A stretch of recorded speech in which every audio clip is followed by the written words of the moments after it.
Exercise 6.2. In figure 6.28, find the values of x and y and then show that AB parallel to CD. ये AB है और ये CD है. इसकी value 50 degree है और इसकी वैल्यू 130 डिग्री है. और ये भी बताना है इनकी x और y की वैल्यू मालूम करके क्या बताना है, ये भी बताना है कि ये दोनों लाइन पैरेलल है. पहली चीज़, ये 130 डिग्री है तो ये क्या है, इसका वर्टिकली अपोजिट एंगल, और वर्टिकली अपोजिट एंगल इक्वल होते हैं तो ये 130 का तो ये भी 130 का हो जाएगा.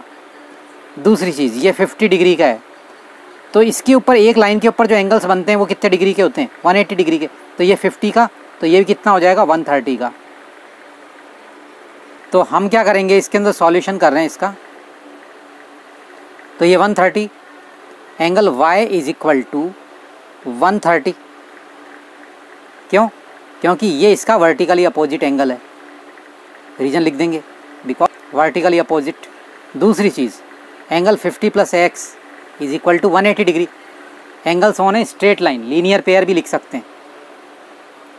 तो एंगल x प्लस 50 डिग्री, ये एंगल x प्लस 50 डिग्री कितना हो जाएगा, एक लाइन के ऊपर है तो 130 डिग्री का हो जाएगा और ये वर्टिकली अपोजिट है, ये इक्वल हो जाएंगे. तो x plus 50 is equal to 180.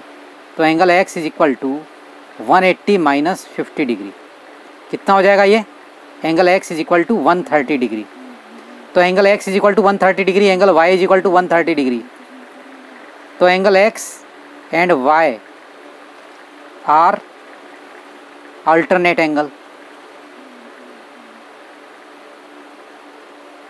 Alternate angles कैसे, ये 130 का हो गया और ये वर्टिकली अपोजिट है, ये भी 130 का. तो ये मैंने वर्टिकली अब अल्टरनेट एंगल्स क्या बताए थे, यूँ और यूँ. जब ये दोनों इक्वल होते हैं, अल्टरनेट एंगल्स इक्वल होते हैं तो ये लाइन क्या होती है, पैरेलल होती है. अगर लाइन पैरेलल है तो ये एंगल अल्टरनेट एंगल इक्वल होते हैं, और अगर अल्टरनेट एंगल इक्वल है तो ये लाइन पैरेलल होगी. तो इसलिए x और y alternate angle and angle x is equal to angle y. So AB parallel to CD. ये इस तरीके से लिख देंगे. ये चीज़, ये सम हो गया, ये ध्यान में रखना. AB पैरेलल टू CD और CD पैरेलल टू EF, ये दे रखा है इसने. AB parallel to CD and CD parallel to EF. AB parallel to CD, CD parallel to EF. और Y और Z, ये Y का और ये Z का रेशियो कितना है, 3:7. तो फाइंड x. पहली चीज़, ये y है तो इसके पैरेलल ये भी वर्टिकली अपोजिट एंगल हो गया. इस y के वर्टिकली अपोजिट एंगल, ये y है तो ये भी इसके बराबर हो गया, यानी कि ये y, ये भी y हो जाएगा, ये y के बराबर. तो ये y और ये z, interior angle on the same side, इनका सम कितना होता है, 180 डिग्री. पहला तरीका तो ये हो गया कि y इसके बराबर है, और दूसरा तरीका क्या है, ये AB और CD पैरेलल है, because AB parallel to CD and CD parallel to EF. So CD किस किस के पैरेलल है, एक तो AB के पैरेलल है और ये CD जो है इसके EF के भी पैरेलल हो गया. CD AB के पैरेलल हो गया और ये CD जो है EF के भी पैरेलल हो गया. तो EF पैरेलल टू CD और CD पैरेलल टू AB हो गया, यानी कि तीनों लाइंस, ये तीनों लाइंस आपस में पैरेलल हो गई. तो because AB parallel to EF, ये वाला एंगल और ये वाला एंगल क्या होगा, alternate angle, interior alternate angle. जब ये EF और AB पैरेलल है तो अल्टरनेट एंगल क्या होंगे, इक्वल होंगे. तो ये x और z इक्वल हो गया. अच्छा, दूसरी चीज़, x और y इनका सम कितना रहेगा, 180. y और z, तो मैं ये जैसे ये वर्टिकली अपोजिट एंगल है तो ये y भी इसका ये वर्टिकली अपोजिट हो गया. तो y और z इनका सम कितना रहेगा, interior angle on the same side. CD और EF पैरेलल है तो interior angle on the same side, तो y plus z is equal to 180. Interior angle on the same side अगर if, because CD parallel to EF and y plus z is equal to 180 degree. ये जो angle है आपका y हो गया, इसमें diagram में दिखाना पड़ेगा। तो y plus z is equal to 180 degree. और इनका रेशियो कितना y और z का 3:7। तो 3x plus 7x is equal to 180। तो x इज इक्वल टू कितना हो जाएगा 180/10। तो ये 18 डिग्री हो गया। तो 3x इज इक्वल टू कितना हो जाएगा 3 × 18 54। 7x 7 × 18 18 7 जा। तो ये जो 3x है किसके बराबर है y के बराबर, और z है जो 7x के बराबर। तो y 3x 54, z 126। तो अब देख लो z किसके बराबर है x के बराबर। ऑल्टरनेट एंगल्स मैंने बता दिया था, ए बी पैरेलल टू। ये जो है z और x ऑल्टरनेट एंगल है, तो x की वैल्यू भी कितनी हो जाएगी z के बराबर। कितनी हो जाएगी 126 डिग्री। ये फिर से समझ लेना, ये तीनों पैरेलल लाइन है। ये y कितने का हो गया, ये और ये इक्वल ऑल्टरनेट एंगल है। ये z प्लस y कितना हो जाएगा 180 डिग्री का। Interior angle on the same side कितना हो जाएगा 180। लेकिन y और z इसका रेशियो कितना 3x और 7x।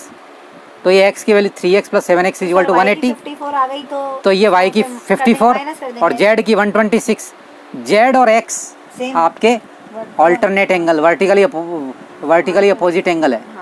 Oh sorry alternate angles हैं। तो ये z और x अल्टरनेट एंगल्स हो गए। तो ये 126 का आ गया ये अंक। AGE ये AB और CD पैरेलल है, और EF CD के ऊपर परपेंडिकुलर है, यानी कि ये 90 डिग्री का है। और GED ये G E और D यहाँ से लेकर के यहाँ तक इस एंगल की वैल्यू कितनी है 126। यहाँ से यहाँ तक ये चीज़ ध्यान में रखना, यहाँ से यहाँ तक 126 है। तो ये AGE ये पूछ रहा है, GE ये, तो यहाँ से यहाँ तक कितना हो गया 126। जब ये 126 है, ये आपकी लाइन पैरेलल है, तो इसको यूँ समझ लो ये है लाइन पैरेलल, ये आपका 126 है तो ये भी 126।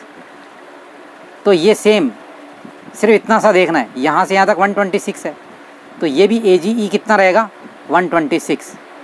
तो GED ये GED और AGE इक्वल हो गया क्या, क्यों ऑल्टरनेट एंगल, ये ऑल्टरनेट एंगल्स इक्वल होते हैं। तो ये AGE कितने का रहेगा, ये भी 126 का रहेगा, क्योंकि ये इसके बराबर है।